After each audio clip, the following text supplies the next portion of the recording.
Today I'll be showing you the mechanism of occipital posterior. So the occipital posterior may be a right occipital posterior, how I'm holding, or it may be a left occipital posterior.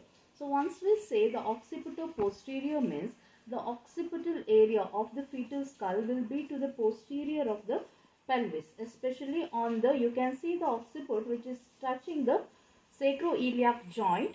Either to the right or to the left, it may take up any two position, and the sinciput will be facing the iliopectineal eminence. The sinciput will be towards the iliopectineal eminence and the occiput will be to the sacroiliac joint. Okay, so we'll see regarding the mechanism of right occipital posterior. I'm showing the mechanism of right occipital posterior. You can show any one, either a right occipital posterior or left occipital posterior. So first we'll see the features of the features of the fetus when it is in the right or the left occipital posterior. So in right occipital posterior, the lie is longitudinal, the presentation is the vertex, the attitude is deflex. The deflexed is the head will be straight. So in the normal delivery you might have seen the attitude is flexion. So here in the occipital posterior it is deflexed, or the other option is it may be extension. But here the attitude is deflexed.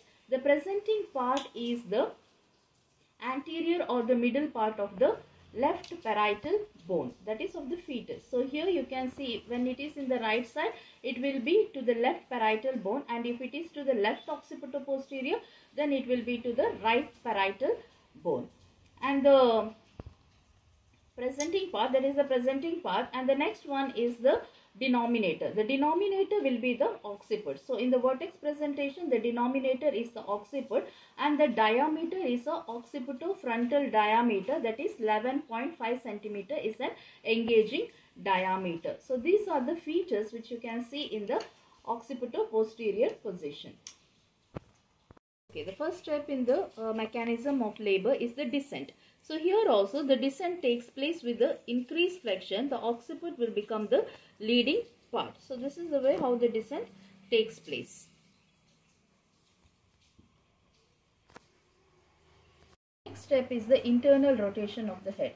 So in internal rotation of the head, you can see the head is in the posterior, that is the occiput is facing the posterior of the pelvis near the sacroiliac joint.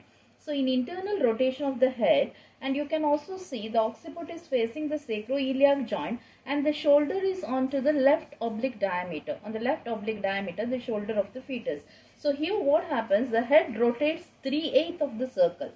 So it will rotate entirely to the 3/8 of the circle when the head is rotating to come under the symphysis pubis. So it will rotate 3/8 of the circle.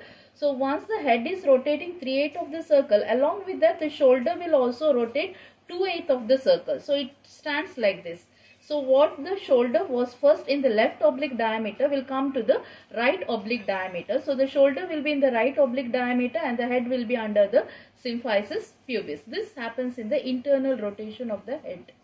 Is the crowning. So in crowning, the head escapes or crowns under the symphysis pubis. You can see the crowning of the head happens. Next is once the head is crowned, you can see there is an extension. In extension, the sinciput, face and the chin sweeps the perineum and the head is born in the form of extension.